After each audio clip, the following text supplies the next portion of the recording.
All right, looks like we're live. So, welcome everyone to Divesoft. Well, these aren't the Dive Talks live, but this is Divesoft TV.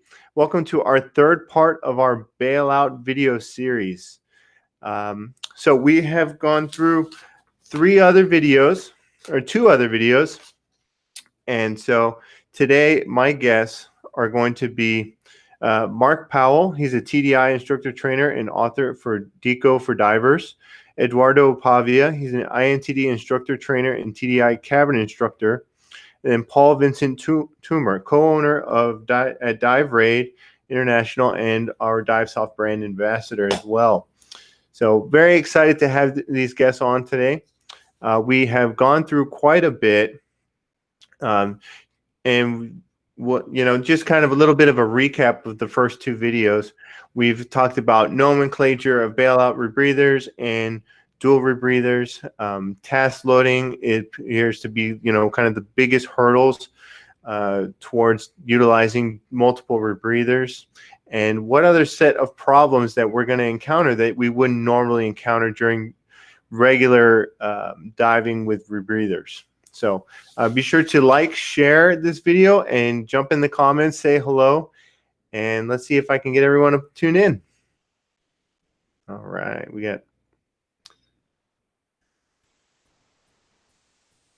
all right. Did we lose anybody? Okay, looks like we have everybody. Can you guys all hear me loud and clear? Yep, looking good, Joe. All right, looking good. Okay, so welcome everyone. It's really, really excited to have each of you guys on.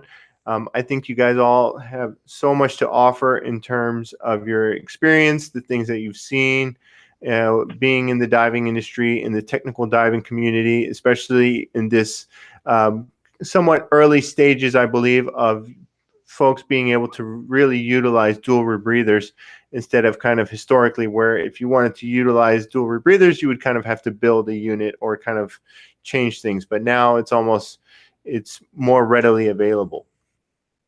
So, but yeah, welcome to the show. I'm going to go through and I would love for each of you guys to kind of introduce yourself and talk a little bit about your experience and whatnot. So, Mark, you're going to go ahead. My experience specifically with rebreather started with the KISS Classic, and that sort of built a lot of my mindset in terms of rebreather diving. I moved on to the Inspiration, and the majority of my rebreather diving was historically has been Inspiration, and then more recently in the last sort of 5 or 10 years, the JJ and the X are also what I dive actively.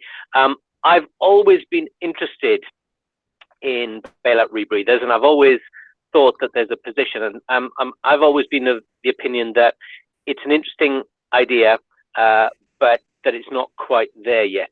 And I think maybe we're at the point where that opinion should be changing.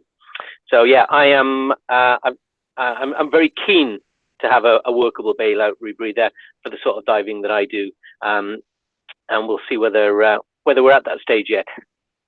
Right. Yeah, it's we'll have to take a look and see now if things are changing, or if we're still may not be there yet, or it may not be for the kind of diving that you're doing that day and whatnot. Mm-hmm. So it's all something that's so dynamic. Eduardo? Hello, everybody. Thank you for the invitation. My experience, sure, by the way, yeah. My experiences with the rebreather started really, I'm not going to say long ago, with the semi-closed drag dolphin in the middle of nowhere in Papua New Guinea. So, and that's the first time I met a technical agency. So this guy was saying to me, "I'm going to give you a certification of nitrox," and I said, "What?" So that's how all it started, and I've been glued and bonded with AP diving since the beginning with them. And as many of you guys probably know, I am also the official distributor for Italy, and so I've had the privilege to to have some know-how directly from Martin Parker, that is a really wonderful person sharing his knowledge. So that gave me the opportunity to understand that every time I say I know something, I understand I don't know so much. So and finally, I got to obviously Divesoft rebreather. I've dived the Ouroboros and the Red Bear with Kev. You know, I mean, I was there because I'm one of the old dinosaurs. This is the truth. And getting to the side mount rebreathers, I was involved in a project, and we needed to do a penetration with a side mount rebreather. So we had decided to put in the equation this side mount rebreather. So I did all my training. I'm not going to say the unit, but I did all the training, and I just got to the point that it was not feasible for the type of dive that we were planning. You know, it was a secret, one of those secret projects that is all on paper, but you start to put all the bits together many years ahead, and the project didn't manage to get to the end. And I was relieved because the equation of the dual rebreather with that kind of unit was absolutely awful and it didn't work. So happy that now we have other products.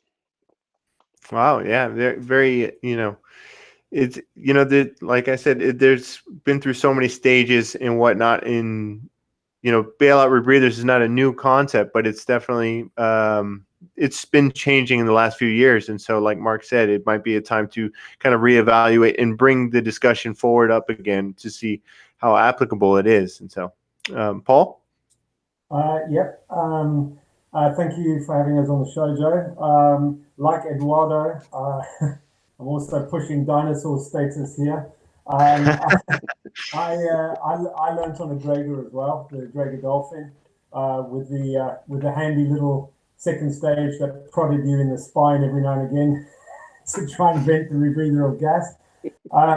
Like Edoardo, I moved on to and Mark, I moved on to the Inspiration, and spent many years diving that, and then diversified across several other rebreathers as my career went on. And then about 2 years ago, one of the expeditions that I work on out in Malta is particularly deep with some pretty good bottom times for a 50-year-old guy. I started to look at how limiting open circuit was, and then I met you guys at DEMA, and I had a look at the side mount rebreather. Immediately purchased one and started messing around with it and picking up training tips from everybody that I knew in the industry, and of course the guys at Divesoft. And then fortunately, luck of all lucks, I became a Divesoft ambassador, which I'm extremely proud of. My only sadness at the moment is, of course, I live in the United Kingdom and we've been locked down since the middle of last year, so I've not had much of a chance to put some of the ideas and aspirations that I have into practice. I've done a fair bit of stuff, but I would consider myself still relatively novice at this compared to some of the other speakers that you've got who've really been pioneers in dual rebreathers and rebreather bailout. So I'm really excited to get stuck into this with you three guys and see where we go. As well, from an industry, from an agency standpoint, there's also a particular take that I think the three of us would like to have a look at tonight as well, is about how do we move forward, keeping this, keeping the training safe on these units. Right. Yeah, the lockdown has definitely created an opportunity for all of us to kind of reevaluate and kind of shift our schedules a little bit, just to be polite, but and unfortunately being unable to dive, at least if we can't dive, we can at least talk about diving and whatnot. So I think that I've probably said that on each episode of Divesoft Talks this year. So, but the last two videos that we've had have, I think a lot of the interesting things is that we have found, or at least I have found, is that there's a lot of agreement on a lot of the main topics. We've talked a little bit about nomenclature, and some folks say, oh, that's not really important, but I imagine in terms of agency and training and kind of experience, it's important to define a lot of the terms. And so like bailout rebreather versus dual rebreather. I really like the term independent rebreathers, dual independent rebreathers, but it really applies to the environment you're diving in. And I think that was kind of the common themes and agreement on that. You're going to dive the unit differently if you're diving on a wreck versus if you're diving out in a cave with a 6-hour dive time versus a 3-hour dive time. It's going to go completely different. Mark, what are your thoughts on kind of the nomenclature of these dual rebreathers? Yeah, I think it's a critical distinction, and from my point of view, I'm coming at this from a wreck diving point of view. I'm not a cave diver. That's not what I'm interested in. I'm a wreck diver. So what I'm looking at is particularly for deep wrecks where the decompression obligation is racking up, and you've got 3-4 hours of decompression, and you're looking, if you have to bail out, at multiple stages. And so what I'm looking at is it really is that sort of bailout side of things. I think the redundancy is important, but as far as I'm concerned, I'm looking at bailout rebreathers as a replacement for my open circuit bailout. I want to keep things as simple as possible, and part of the reason why I said earlier that the time hasn't been quite right is my my logic is that I'm looking at, right, I can use a bailout rebreather, or I can do open circuit bailouts, either on my own or with a team, and there's a risk rewards evaluation there. And up until now, for the majority of dives, the open circuit bailout has been the simpler, easier, more reliable option. When we talk about 100-meter dives, simple and easy is a relative term, but it's still been easier, I think, until very recently to consider that through open circuit. I think that's changing now. So yeah, in terms of terminology, my personal interest is as a bailout rebreather, and I think that works well with the wreck environment. So yeah, I can see I agree with the distinction, and I think the dual independent terminology covers both of those really, really nicely. Right. It kind of umbrellas it a little bit, but in terms of like say the wreck, last week we had Anthony Tedeschi on, and he had the same perspective. He's checking it, he's making sure everything's okay, the systems are good, but he's really not moving back and forth very much on the unit and whatnot. He's using it purely as a bailout system, and so it's very much dependent on the environment you're diving. Edoardo, any thoughts on that? Well, yeah, the idea of the dual rebreather is I can talk about one name that comes to my mind, like Olivier Isler in his cave diving was already experimenting dual rebreather, and lots of divers, I'm referring mainly to all my friends in Italy, have tested, have done experiments on dual rebreather, because it's not a new idea.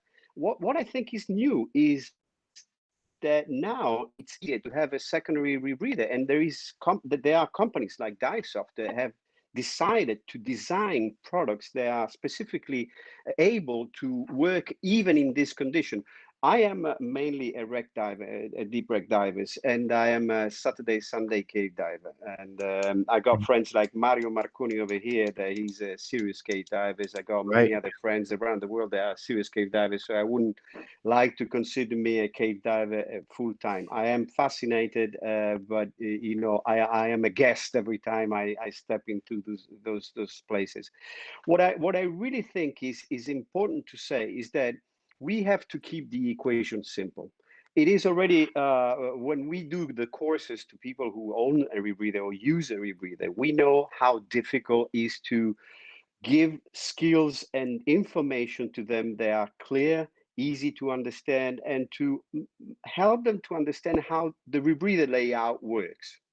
Now, in this situation, we are adding another rebreather in the equation that has its own life. So my way of diving, and I don't have hundred of dives. I have less than probably 50 dives with dual rebreather.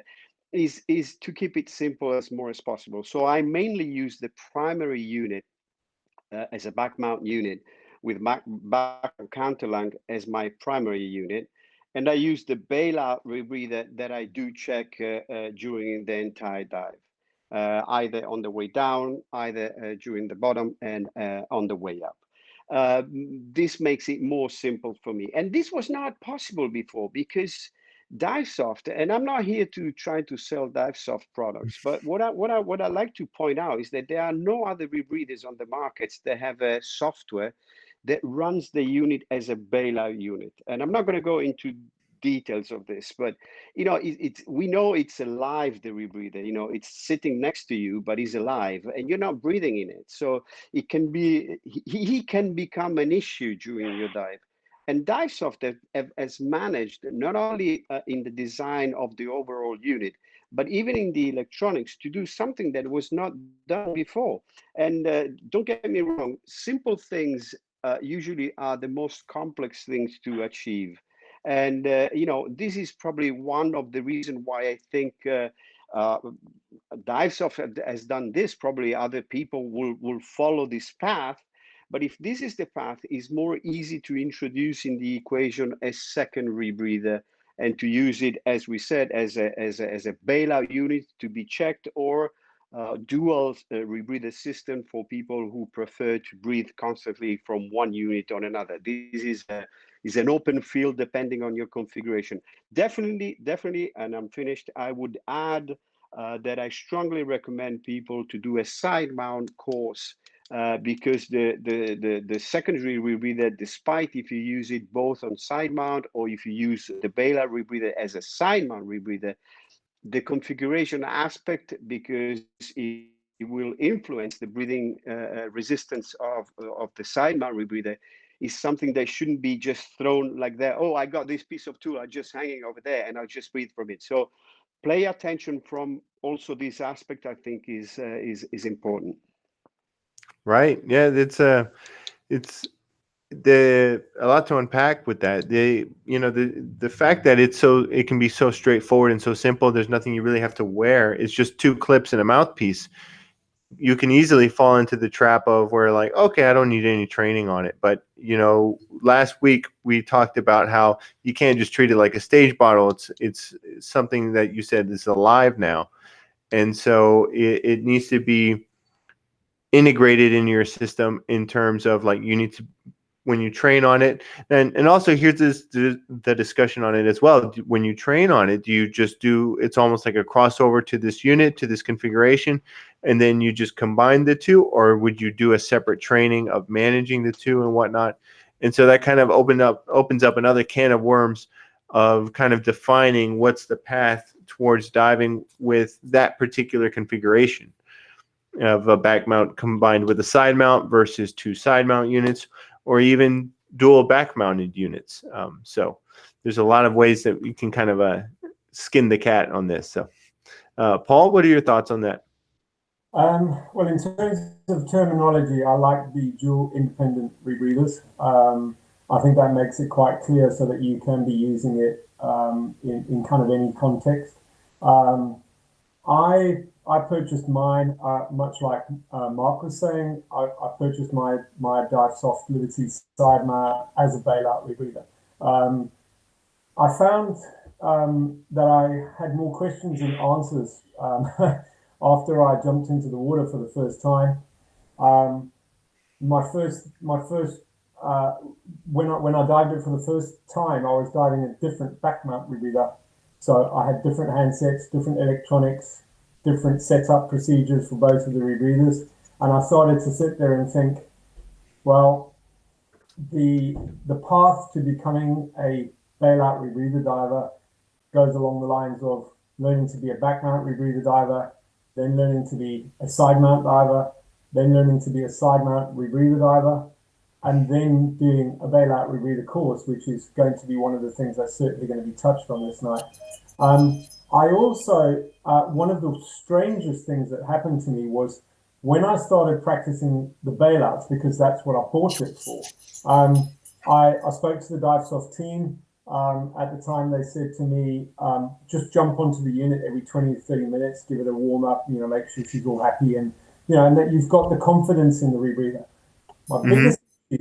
My biggest issue was I was so comfortable jumping from the rebreather to open circuit. Psychologically, I found I got perceptual narrowing for the first bailouts that I practiced because I was going from a loop to a loop.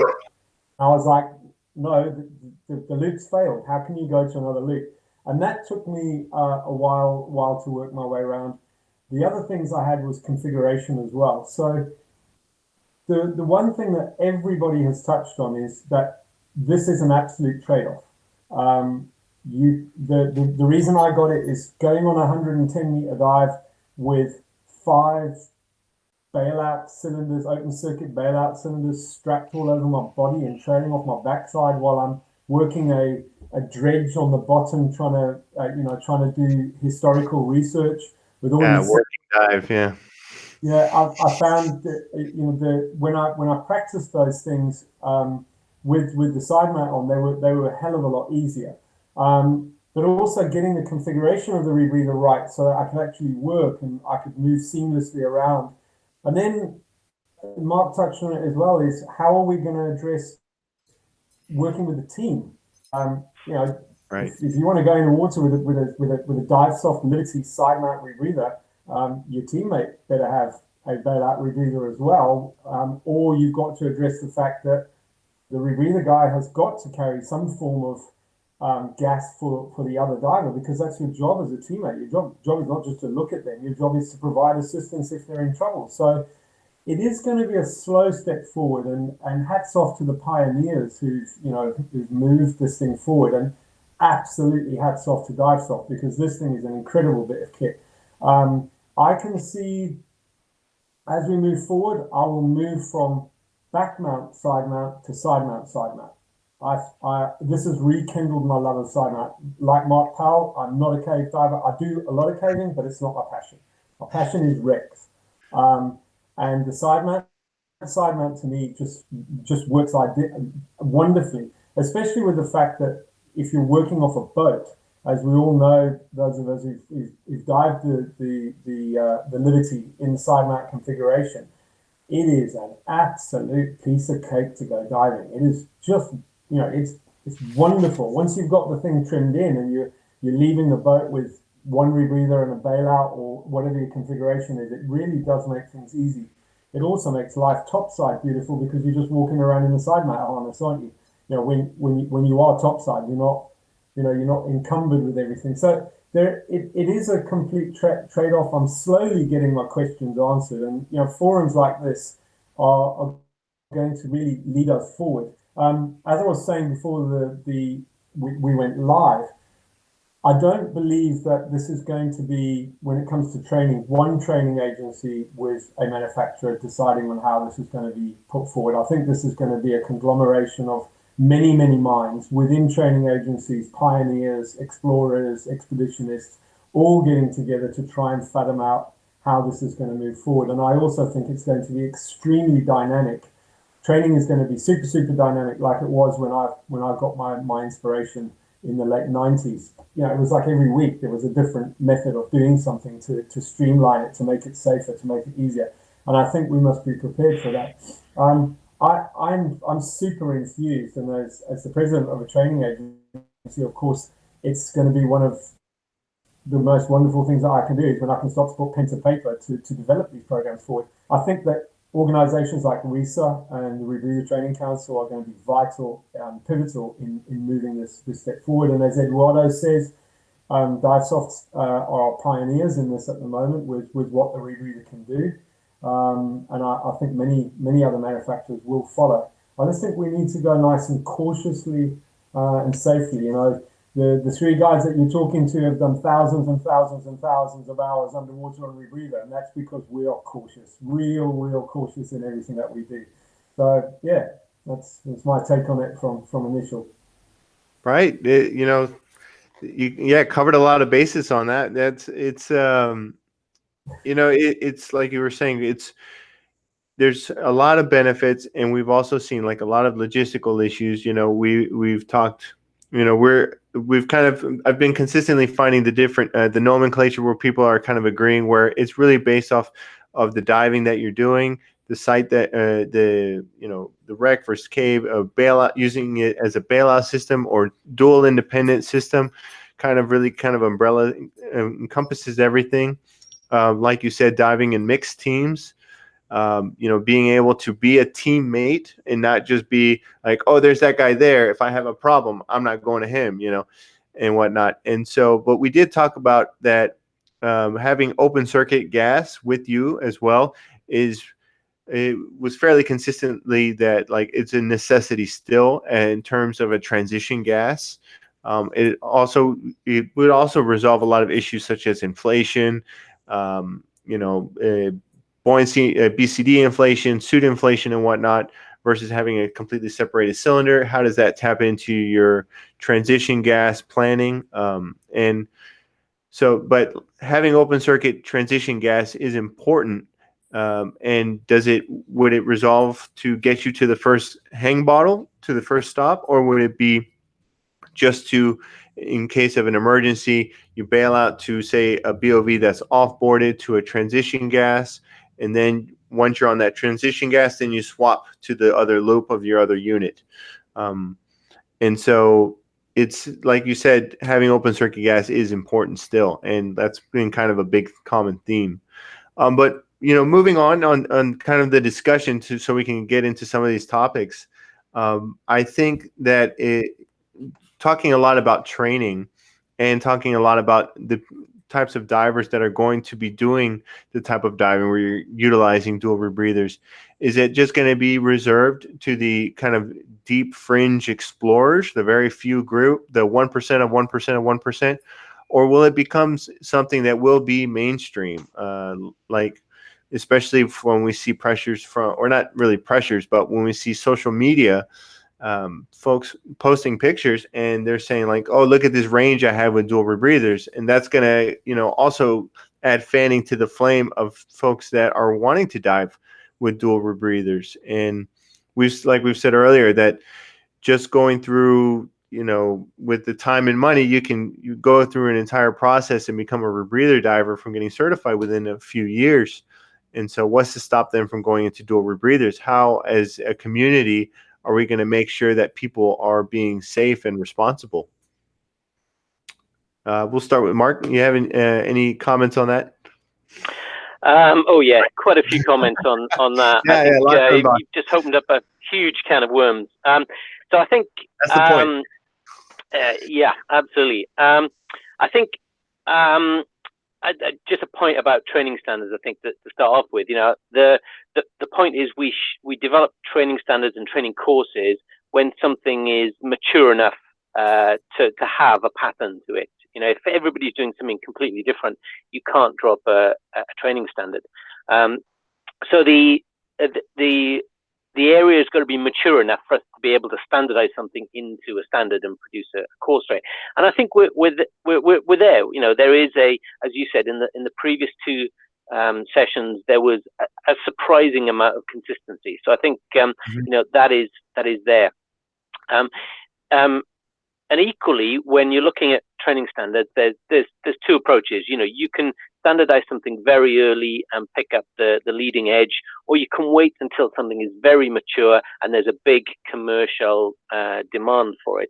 And I think there's a sweet spot in the middle. If you go too early, then you standardize on the wrong thing.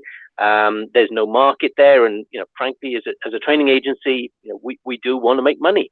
So if the market is the four of us sitting here, what's the point in a training agency developing a course? So I think there's that sort of trade-off between leading edge and commercial, which then leads on to that discussion about who should be doing this training. And one of the things that came up in the previous talks again is that a couple of people said there's a very few people who need to be using a bailout rebreather, and I was thinking, yeah, absolutely. I've got to the stage in my diving and my exploration, and the other guys are the same, where we've been looking at it for a long time. We've seen the need, and we're trying to solve this. So it's taken a long time, and so there are a tiny, I think you said 1% of 1% of 1%. Yeah, it's a tiny number of people who really need this. The trouble with that argument, though, is that's the same argument we had about rebreathers 20 years ago. Who needs a rebreather? And I think it's a slippery slope, because, well, who's to tell you whether you need a rebreather or not? None of us actually need a rebreather. None of us need to dive to 100 meters. None of us need to go into caves. We're all doing this because it's a hobby. So, from a training agency point of view, one of the things we want to say is, you shouldn't be doing this. But equally, who are we to say that you shouldn't be doing this? You can't do this. So I think we've got this sort of dual responsibility to keep people safe, to have standards that keep people safe. But equally, we shouldn't be saying to someone, "Oh no, you're not elite enough. You're not in the 1% of the 1% of the 1% who who should be doing this." I don't know what the answer to that is and where that balance is. We're looking at that. My preference is to set the prerequisites at a level where you show that you've got the diving, you've got the experience, you're doing the sort of dives where this makes sense. I think and again, it's the same argument. I think we even said it earlier in this session. This isn't for recreational divers. This isn't for 30, 40, 50 meter divers. And my gut feel is that it's only when you get to mixed gas level, 60 meters or above, that you should start thinking about this. But then I thought, well, can I actually say to someone who dives at 50 meters, no, you can never dive a bailout rebreather because you're not worthy. Right. The only time you use it on deep. Mm-hmm. Yeah. So I think, there's a fine line to walk there to keep people safe, to have standards that keep people safe, but equally not to make it too elitist, just a little bit elitist. That's what we want. Yeah, there's that fine line. Edoardo? Well, thank you. What Mark is saying is true. The only thing that probably I would have a different opinion is that when I started to do my first rebreather courses, one of the things that I always told to my student is that rebreather has brought to our door depth. It means that before you had a selection, if you wanted to go dive deep on open circuit, you had to have also physical skills, not only mental skills, because it's heavy stuff. If there is just a bit of current, you're going to be having bad time, and we all know what we talked about it. So suddenly, the rebreather was allowing people to go deep, and I would be a liar if I wouldn't respect what happened to me. Every time I put, especially in the Mediterranean, my head below, and I look at this blue. Bloody hell, this blue is calling me to go deep. And we go deep not because there is a good reason to do that. I'm sorry for this, but the truth is that we want to go deep. We want to go explore. The exploration is what is down there, what is over there. So rebreather gave us this opportunity, which came with the depth of what happens if. So we needed to carry, as Paul was saying, 5 bailout tanks. And again, it's another problem. So the bailout rebreather is going to have definitely a diffusion. As Mark has said, do all people need this? I don't know. I just know that there are 2 areas that must be very clear to people who want to approach this thing. I was reading on the comment what Nadir was saying, and Nadir was saying, why don't we think about doing after a full trimix rebreather course or a full cave dive, introduce this level, and these, as you can see, are all ideas that more brains, more brilliant ideas, more experience, more thoughts, and is a path that is going to be written down. But one thing must be very clear: people should understand that using dual rebreather or double or bailout rebreather means taking care of two units. We have all understand, thanks to the people who are telling us, and I'm not going to say his name because he's too famous, about human factor impact. And we all know that this is going to be even worse with double rebreather. So people who are moving to the necessity of having dual rebreather must be aware of the complexity, of the need of develop certain skills, of the costs in terms of money, of the maintenance that this thing has to, we always look at sometimes, oh, it's the bailout rebreather. Yeah, but it's leaking. Yeah, but who cares? I never use it. It's the bailout rebreather. Oh, so, just one cell dropped out. It's fine. There's 7 others.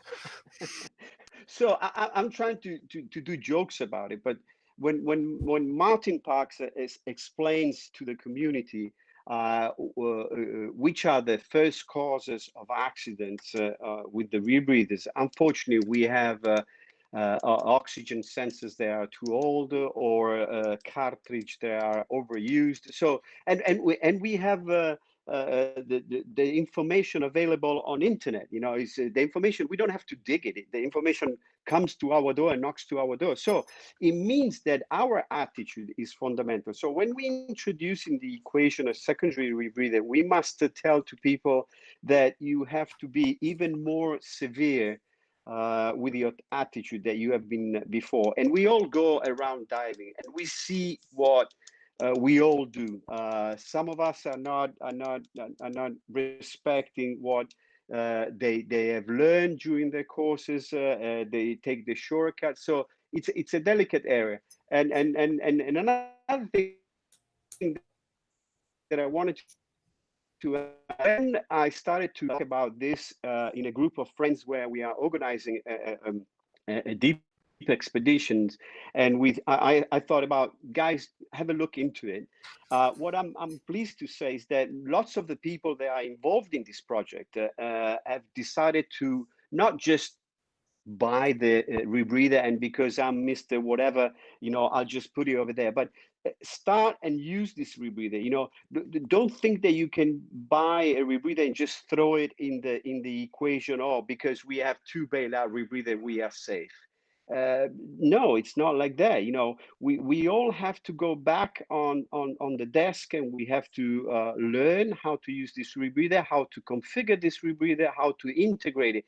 Now, modification on the configuration, we know, it's one of the best parts is to do it your own way, but certain rules must be very clear. A side mount rebreather has to respect his position because this will influence his breathing resistance. Cave divers have problems with the profile of the cave. The side mount rebreather is fed by 2 liters tank, so it depends by the profile. So a deep wreck diver is not so influenced by this. And when people say, do we carry bailout gas or deep gas with us on open circuit, the answer is obviously yes. We're not just diving with a side mount or bailout rebreather or dual rebreather without any open circuit gas. Yes, the answer is we still have to carry open circuit gas, but the amount of gas that we are carrying is not, as Paul was saying, 5 tanks of bailout gas. Now it's more reasonable, the configuration. So potentially we know logistic impact, everything is cool, much easier to do multiple dives, for 10 days of a expedition trip without having all the issues that the logistics of this kind of events create.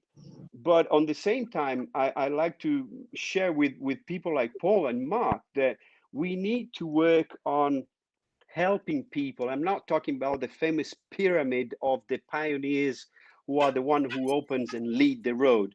There are 100 or probably even 1,000 people who will approach this technology and will need to be guided on how to do it. So it's our responsibility to create a path, for teaching the Right, use of right. double rebreather. Right. Yeah. It's I know Ed Sorensen last week, and we talked about it's more kind of like a little bit of a mentorship style, in rather than like, okay, you're going to come and take this 6-day long class. We're going to get this many hours in the water and whatnot. We're going to do this dive. No, it's going to be like the mentorship style is like, sure, you may know this rebreather, but they've gone through a different path, and it's basically these are the lessons I learned along the way, and I'm going to bestow them on you so that you don't have to go through those lessons the hard way. Exactly. And because maybe it was a close call, nothing happened, but that time. So something that I wanted to talk about, that just a pinch of elitism that we talked about, that fine line.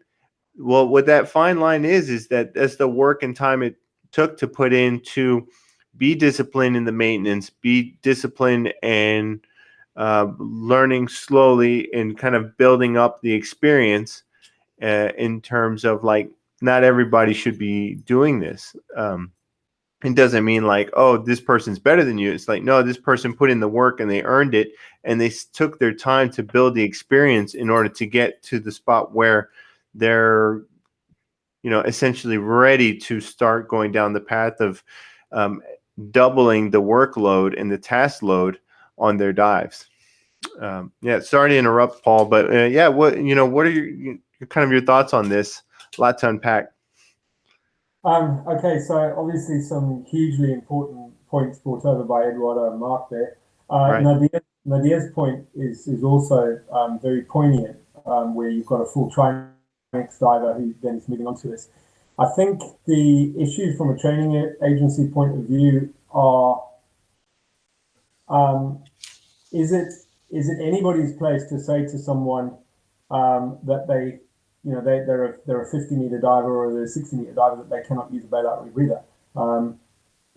Once you start doing things like that, what's going to happen is you're going to get a diver who is a back-mounted rebreather diver, goes and does a Liberty side mount rebreather course, and then, without any further training or thought for their own welfare or anybody else's for that matter, starts to use the unit as a rebreather. I mean, as a bailout. We need to think about what we can actually do on a rebreather. So you can do a 40. That's an important part. You can do a 40-meter dive on a rebreather for 90 minutes, and you will pay a fairly hefty price for decompression. So does the bailout rebreather now suddenly start to appear to that person who wants to start to push those limits? We all know that you could do a 60-meter dive for 60 minutes on a rebreather. You'll be in the water for about 3.5, 4 hours. Does the bailout rebreather now suddenly start to make sense? Decompression is decompression at the end of the day. So what we need to do collectively is really have a look at the points that Mark, Edoardo, and all of the other speakers have made. And we need to encourage the divers to not, obviously, to seek training on the rebreather, but to seek further training and experience and mentorship in actually how to use this as an effective bailout tool. And I keep coming back to bailout, excuse me, because that is what I want to use this tool for primarily. Obviously, I use it for fun diving and so on and so forth, but that is why I bought this tool. And what we need to do is we need to create an atmosphere within the industry and surrounding this bailout rebreather that just doing a side mount rebreather course and then making yourself a bailout expedition diver doesn't really stack up. The two guys have pointed out all the problems that you have with multiple rebreathers, multiple servicing schedules, multiple cells, understanding of both units. Are they both the same electronics, the same HUDs, the same loop configuration? Right. This 2-liter cylinders. There are so many questions. And I think that when the first bailout rebreather courses come out, and they will, they are going to be much more of a mentorship. And I think that the experience level of the diver is going to have to be weighed up heavily, but we need to be very cautious that we don't make this so ridiculously hard that the diver just goes, and we've seen this time and time again. We see a rebreather diver is on XYZ unit, qualifies themselves to 100 meters, decides they don't want that unit anymore, they buy a different unit. 2 days later, they're at 100 meters. They don't wait to stack up the experience and find out the idiosyncrasies of that unit and what it's going to do during those dives. They move too quickly. We need to create a whole atmosphere around this where you should go out with someone who knows what they're doing. You know, it's not just a course. It is an entire. You're becoming an expeditionist if you are going to use this as a bailout tool. This is not just a. Why would you stick a bailout rebreather that costs multiple thousands of dollars on you underneath your arm if you're not actually going to really start pushing things? So there's going to be this fine balance, isn't there? And as always with rebreather, and as the person responsible for my agency and the liability and risk management of that agency, my job is much like Mark's and Edoardo's as instructor trainers and representatives for their agencies to keep our people safe. And what we want to cultivate here is that new style atmosphere where don't rush into this. Slowly, because no jokes, right? I've done thousands of dives on a rebreather. The first dive that I did where I practiced the bailout with my teammate with his open circuit sat out in front of him, and I jumped from one and I hit all these hurdles, and I was like, I came to the surface with 20 more questions and I went down there. So, you know, it's nice and cautious. The one thing I will say, and I've practiced a lot of bailouts now on that rebreather from various depths, is I genuinely found it easier to get home on the bailout rebreather than I did on open circuit.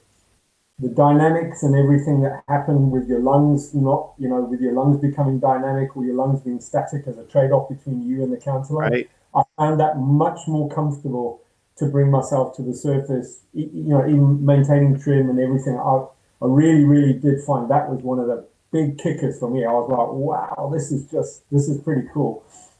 But yeah, it's slowly. That's where I'm at. Right.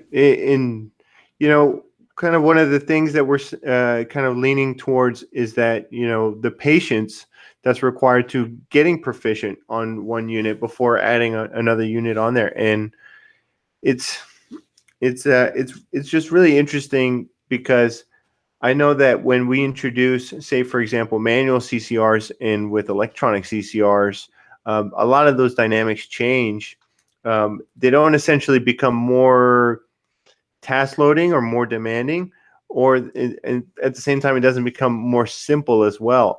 Do you think that there's a problem with units being too automated and basically flying two electronic units almost completely automated and just letting them roll?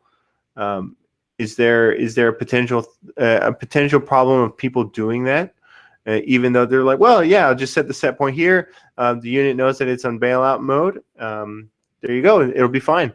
Versus a unit where it's continuously manual. You're focusing on the unit completely. You're focusing on flying both units at the same time all the time. What kind of dangers those two different combinations, what kind of issues or problems does that present? Mark?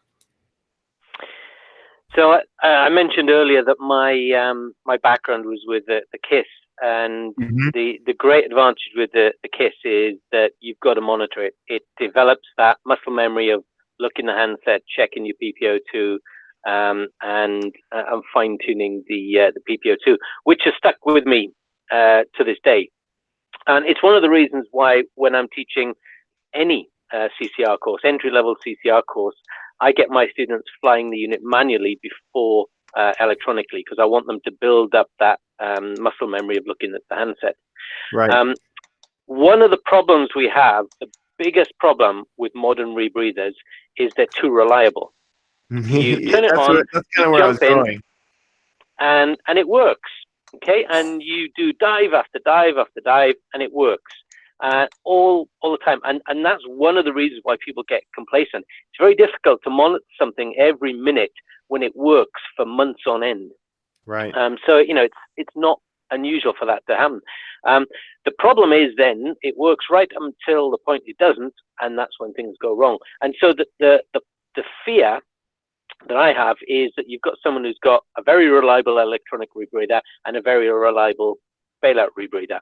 And so they dive, and they in a sense, they could even become more complacent because they know that, well, if this one goes wrong, I've got this one over here. And then when you switch to the second one, you find out that that one hasn't actually been working properly for the last 20 minutes or the last potentially several days. Right. So I think, it comes back to what Edoardo was saying earlier. The training for rebreather divers has got to take into account the scenarios. I'm going to use the word, the human factors around why you might want to bail out. And we shouldn't be focusing on how a scrubber works or how a cell works when we talk about bailout rebreathers. If we have to explain that to someone at that level, then they need to go back to the primary rebreather. They're missing the foundational concepts. Mm-hmm. Exactly, yeah. So I think any bailout rebreather has got to focus on the whole scenario around it. How did you get to the point where you were bailing out, and work back from there. And I think part of that, and again, I think both Edoardo and Paul mentioned this also, this idea of training versus mentorship. At this level, it's got to be a combination of both, which again, is not anything new. By the time you get to advanced mixed gas or advanced trimix level, I'm not teaching these people the basics. I consider advanced mixed gas, advanced trimix level to be mentorship. We're not teaching them anything about diving. At advanced mixed gas level, I'm teaching them virtually nothing about the units themselves. It's all about how to dive that unit, how to do expeditions with that unit or with open circuit. And I think that the same thing when it comes to a bailout rebreather. It's got to be, how to deal with a bailout. And of course, the other thing which you've got to remember is that I've bailed out of one rebreather and I'm going on to the second rebreather. There was a reason for bailing off the first rebreather. And quite often the reason for coming off the first rebreather is going to make it harder to then go on to the second rebreather. Now, if you're talking about a complete loop flood or a CO2 hit, exactly, yeah. You're not just calmly switching from one to the other. So Paul mentioned about the task visualization or the attention narrowing. That's probably more realistic. Now that you're confident with it, all of a sudden that's not what it's going to be like when you're switching for real. So I think those sorts of things are just as important, if not more important, than the actual mechanics. When I started looking at the bailout rebreather that I was using, it started off with basically being in the factory, and I saw one and I started playing with it, and there was enough similarity with the back mount for me to be able to put it together. And actually, at this level, for someone who is looking at a bailout rebreather, if it is based on the same chassis as their main rebreather, they probably could just put it together with the knowledge they've got. So that's not what we're focusing on. It's not the assembly of it. Yes, we have to cover it and make sure there are no little gotchas, but it's the logistics around it, which I think is the most important thing. That mentorship, and so what it means is there's a sweet spot. I think one of the comments, I can't remember if it was in the last session or the first session, was that this isn't the sort of thing that you can train. You need to learn it through experience, and I disagree with that. Yeah. I think as we've all said, the three of us have all said, we've got a reasonable amount of experience between us, but we all had questions. We all had things that we wanted to go to a mentor, the factory, another instructor, and ask questions from. So I think if we think about training as a PowerPoint slide which goes through all of the steps that you need to do, no, that's not the sort of training we need at this level. we need an instructor who understands the rebreather, understands the mechanics, understands the logistics of diving with it, who can then act as a mentor on a realistic level. You know, the first thing you have to do when you train someone is do an analysis of where they are at the moment. So if someone's there, I'm not going to start the course down there and, you know, go through all the basics. If someone's there, we start there and we work up from that. Up. So yeah, it's a little bit of a defense of training courses, but what do you expect from someone who works for a training agency? Right. No, that's what this. Yeah, that's one of a good perspective on that. It's these are all things that are going to have an impact and is very important to chat about. Edoardo. Well, certainly by asking the question electronics versus mechanical, etc., you're looking for trouble with me, because I am since the beginning I've always been Mr. Electronics, and well, that the reason complacency of the units being so reliable, that shifting baseline. I think that Mark said something that is apparently clear, but is subtle when he says, "Well, I ask my students to run the unit manually first, and then they can move electronics, so they can start to sniff, not to understand, but to sniff a bit what is the meaning of learning a memory muscle and muscle memory." I understood one thing that I always say to my students. I am lucky because by teaching to other people, I constantly repeat the same exercise. So the probability that if something happens, I will answer automatically with this memory, muscle memory, in the probably correct way is higher in percentage. So there's no being good or better than anyone else. It's just that I repeat that exercise constantly, and spending the time with the repetition. and this helps me very much. So if I had to share the comment of Mark and myself, I would say that people should, once they finish the course, we all, when we finish a course, not people, we all divers, when we finish a course, we should go and repeat the exercise that we learned. Sometimes we can just go in a quarry, in a lake, on the sea, and just what kind of dive are you going to do? Well, I'm going to do a dive where I'm going to do some I'm not going to concentrate on what is around me, but I'm going to concentrate on some skills that I want to perform. Obviously not by yourself, with someone else that must be aware of when and what you're going to do and how you're going to run, and eventually what to do if. So we have to keep up this memory. But again, it's like I always say again to my students, it's like when we catch an airplane, do we fly with the Blériot airplane made of paper, wood, and etc.? No, we fly it at 10,000 meters high, which is 30,000 feet, and we fly at a very high speed. And this is all thanks to the technology of the electronics. We don't go to Mars now these days with this stuff because we're doing this thing manually. We do this because electronics is going fast and is getting, Mark was, are safe because it's a delicate technology to be used, and if electronic was not reliable, we would have more trouble with the use of this kind of technology in the dives. Mark says something, as I said, very subtle. We need to understand that once we finish a course, and it doesn't matter which course it is, and I'm talking about obviously rebreather, we must perform our exercise, not just because the rebreather, they work. So you go diving, the rebreather works. Oh, how cool, we went deep. Oh, how cool, and that's it, and it's finished. And after the day that you have to perform an exercise, you have less possibility to respond in the correct way. I think that I like electronics. Electronics is definitely a win-win. But we have to understand one thing. We have to be aware that she's taking away responsibility from us. And our responsibility is to maintain the manual capabilities of flying the unit manually. So we have to use it as a mechanical unit, as a manual unit, just fool your set point, just put 070 and just running on 1.2, 1.3 manually, just open and close your valve, and understand that this exercise that you do in 40 meters dive is not the same if you do it on 100 meters dive. So sometimes trying to understand that, you know, you have to do certain things to understand and play around a bit with them.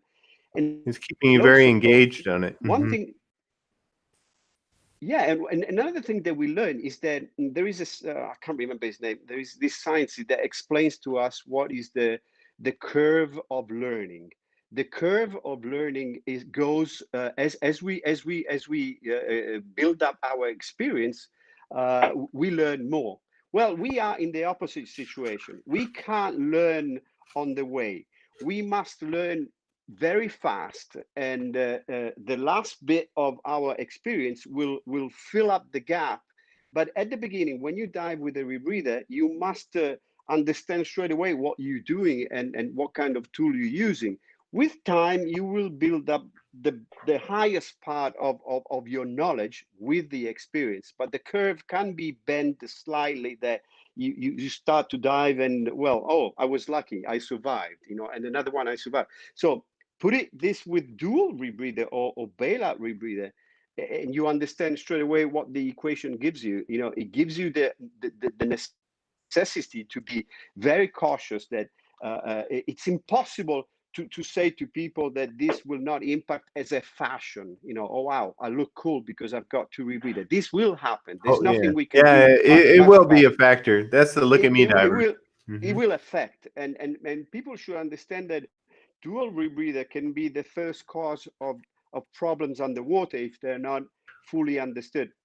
I can tell you that it took me quite a while for using the side mount, the back mount counterline unit, the Liberty, and the bailout from Liberty. Where did I put those bailout hoses? They were, you know, they were moving all around. You know, I couldn't find the right position where to fix it. So I started to cut the hoses, you know, to make them short. And after I discovered that I could put the unit much further back, and now the hoses were too short, so I had to change the hoses again. So, you know, it was a chasing your tail. Yes, exactly, chasing the tail. So again, it is definitely important to learn and to have good skills. And again, if I had to answer, keep it simple, stupid. This was the rule. And for me is, I am not that clever. I am not that genius as a diver. If things are easy for me, I can dive it. You know, so I usually use my primary rebreather as the primary rebreather, and I delegate to my bailout rebreather a constant check during the dive. But you know, I try to focus, because usually we carry all this stuff not just to be happy about it, but as Paul was saying, we are in an expedition, so you're either filming, you're either taking stills, right, you're working, just it's laying lines. So electronics from this point of view does help me to not forget, and you know, and it's blinking, it's telling me, is making noises. So it's I like this thing. I'm scared because sometimes I do make mistake. Every day I still do mistake every day. So electronics from this point of view helps me very much. Right, and it's an interesting point, because just like what you were saying,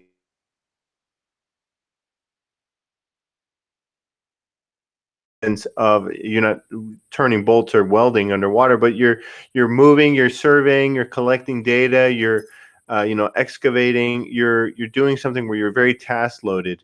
And just like how we've talked about several times on this, is the human factors that go into that, create that perceptual narrowing. And that's one of the major benefits, I believe, that electronics, they're there to, you're still engaged, you're still flying the unit manually, but you still have that other factor that's in there, that's like auto visual alarms, things that will fire just in case you see the alarm but you don't acknowledge the alarm. And it's an important tool that I think that if we kind of disregarded it, because like, oh, I'd rather depend on my brain, it's a little bit that can be a little problematic, I think. Paul? Yeah, so I'm a motorcyclist fanatic. All right, I have a garage full of motorcycles, and one of my most beautiful is a Ducati 996 from 1999. It has no electronics on it. It has a very, very basic electronics on it. And parked next to that bike is a Ducati Hypermotard SP 2020 model, 2019 model with full electronics, anti-wheelie, everything. I can tell you what that Hypermotard allows me to do compared to what the 996 allows me to do is unbelievable. So I am a big fan of electronics. Like Edoardo said, fly-by-wire is what we do. We have cars and bus systems and CAN systems and whatever, they're everywhere.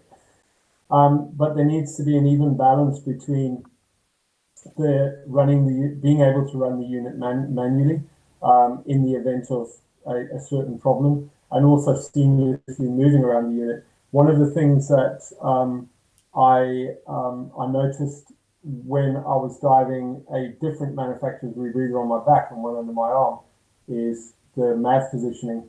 So it's that you're diving with the unit on your back and you've got two MAVs down here and off you go and everything is great, and then you suddenly bail out and now the MAVs are up here. It's the simple little mechanical issues of that. What I've also been doing is I've been monitoring some of the comments. Nadia, I misread Nadia's comments about it only being for Trinex instructors. He's obviously mentioned everybody who's at that certain experience level. One of the other things about this as well is one of the guys on the channel has written, the instructor who's teaching you this bailout should actually be using this unit in that environment. They shouldn't just be parrot fashioning what a manual says. And right. I think that's one of the challenges from the training agency, where the training agencies are going to obviously write these programs. And one of the things that I would be very keen to do is be seeking the experience level from the chosen instructors as to what gives you the right to be teaching someone else to do this, right?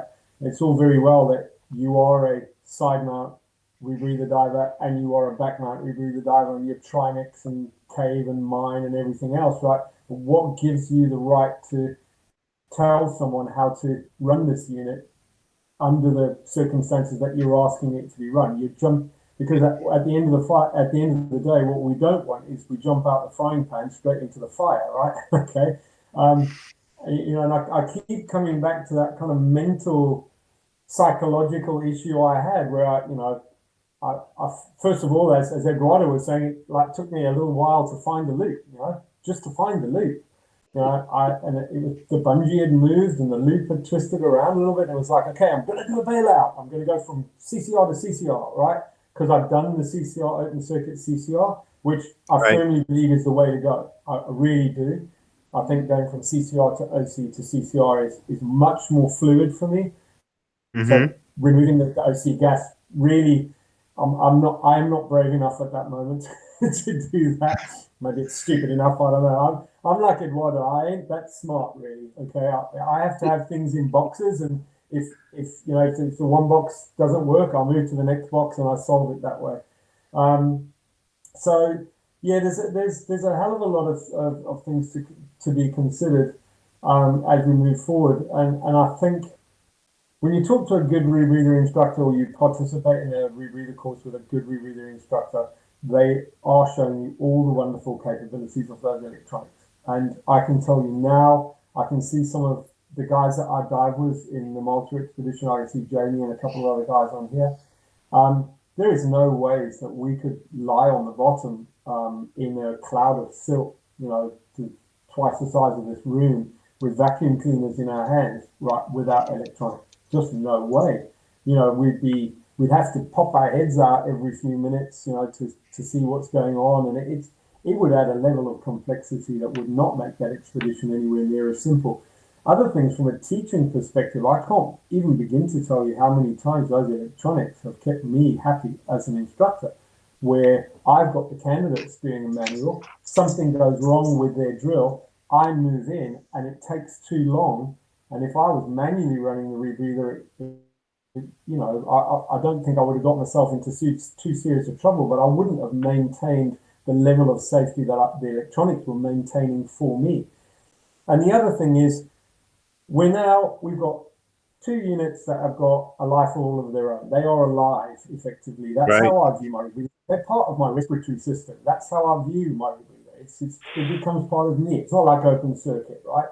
Mm-hmm. And now I've got a brain on my back and a mixing station on my back, and I've got a brain over here and a mixing station over here, and I've got one brain over here. I kind of like the fact that those electronics are looking after a little bit of it, but I certainly wouldn't want to be complacent and just go, oh, well, it's all working. This is why when Jakob gave me some pointers when I first got the unit, he said, cautiously jump on that unit every 20 or so minutes, make sure she's behaving, make sure that PO2 is tracking properly as you would expect, because you don't suddenly want to find that now your back mount rebreather or your primary rebreather is packed up and you jump onto the other one and it's not behaving as it should behave. Right. If you're regularly checking that baby is alive, you're minimizing your effort. One of the other things that we've not touched on, which also presented another issue that's going to have to be addressed here, is when the bailout rebreather becomes part of our equipment, which is fast happening to me. The logistics for going on an expedition have just gone through the roof, because rather than just packing five sets of regulators in my bag and getting the cylinders when I get out there, I've now got to take 2 rebreathers and everything that goes with those 2 rebreathers away with me. And I've got to make sure I can get 3-litre cylinders for the back mount, 2-litre cylinders for the side mount, or I've got to take those cylinders with me. And as you said earlier, Joe, I've got to address all the logistics of feeding my dry suit and feeding my wing and so on and so forth. This is certainly, everything leads back to this mixture of seriously hardcore, good traditional rebreather training, no shortcutting, and a balance between that good training and awesome mentorship by someone who's actually doing this, not just playing about and they've done some 30-meter bailouts. They are using these things on, and actually I should clarify that it's not just 30-meter bailouts for the cave guys and the mine guys and the wreck guys and it's not all about depth, is it? It's duration as well. So duration, distance. Yeah. Brian put a message on there earlier as well. How wonderful is this bailout rebreather when he's got people going into those fragile caves that he's got that are making these huge pushes, that are wearing tons of open circuit bailout or tons of open circuit, who now can reduce that, thus reducing the potential for damaging that extremely fragile environment. So there's so many cool things, and I really think that these video conferences that you put together are really going to lead us and spearhead us into making this an achievable and as safe as possible endeavor. Right. I completely agree with that. I really think that these are kind of the first steps, because a lot of the common themes are, we talk about kind of mentorship, robust training standards, and basically having instructors and community leaders that are doing the kind of diving where they're doing the diving that they're teaching, right? They're not just kind of, like you said, paraphrasing standards or paraphrasing just a slideshow, but just presenting it to you in person. And I really think that this lockdown kind of forced us to get out of the water. Oh, did I? Popped off for a second. Okay, no, we're all right. Okay, good. You got out of more than the water then. We got more out of the water. But it really kind of forced us to just sit back and just be able to kind of sit down and talk, and to kind of, I think what's been really important, and I know that Paul, you and I have talked about this on the live stream where it was just us two, was that the kind of the openness of being honest about, like, our, diving has its egos, right? And so, but we're all kind of talking about, like, well, there are these issues, there are these problems, but you can do it like this, you can do it like that. And it really kind of makes it gives it gives kind of a cloud to being able to discuss things and be like, okay, well, I found this works. All right, well, this works too. And so it's part of, I think, like you said, the spearhead of the community becoming a little bit closer and talking about the way to do certain things, and to also emphasize the importance of training, patience, and experience. I think it all kind of plays into those kind of big human factors that go into making diving. So, yeah. Well, I mean, we've been talking for about 75 minutes. It's what's everyone's kind of closing thoughts about the Bailout Rebreathers and kind of the future of where rebreathers are going? Mark, you want to start?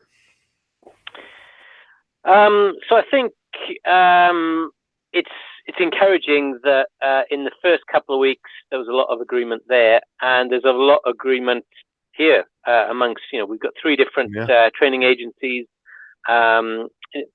We haven't rehearsed this too much anyway, and we've all come up with pretty much the same points. So I think that we're all heading in the same direction. As I said at the beginning, I think the technology has moved on, and you guys and other manufacturers are actively pushing side mount rebreathers. So the technology has moved on. The application of it has moved on. There are more and more people looking at this, and I think the training agencies are moving on alongside that. We're all looking at this.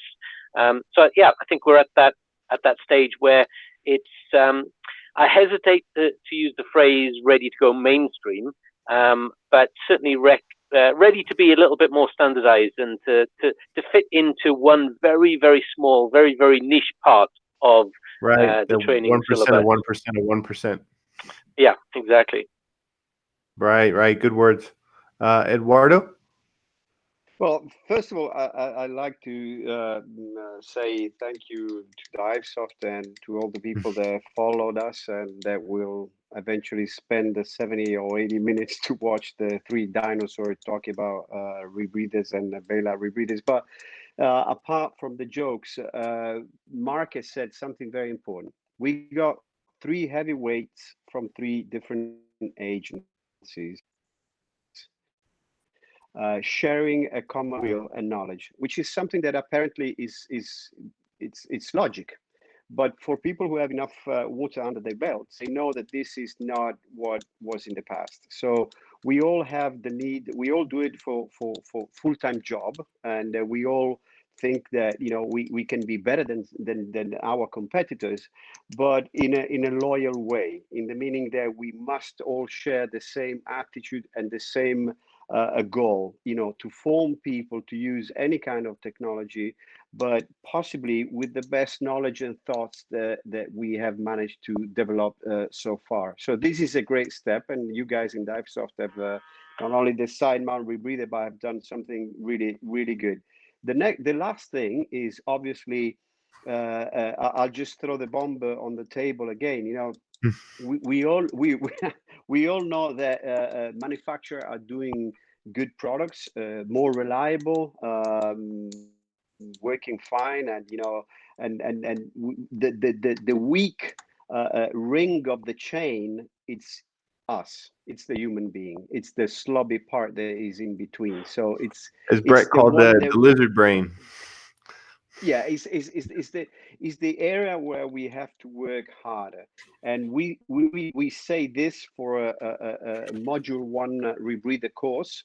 Now we are talking about using dual or bailout rebreathers in diving. So everything is double now, and so I like to leave saying what Beatrice has written something very interesting. She said she wrote, the higher the automation level, the more the training bargain. And I think Beatrice is saying the right thing at the right time, and this is absolutely true. So we must be very cautious about this opportunity that we have, and be serious in the way we're using it. But as long as we will keep on sharing knowledge and experience, I think that we have a good possibility to do to do our job in the best possible way.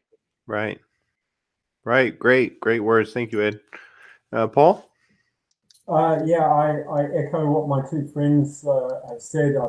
I love the fact that the three of us are so unified on our responses. There's nothing that any one of the three of us have sat there and gone, oh, I don't agree with that at all. What I also love is the fact that the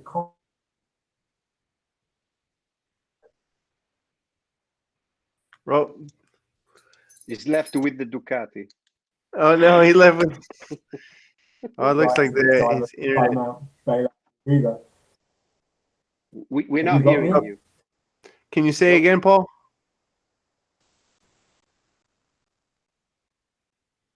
Oh no. Have you got me? Yeah. Okay, I think we might have you. Looks like the screen froze. Our limitations of technology.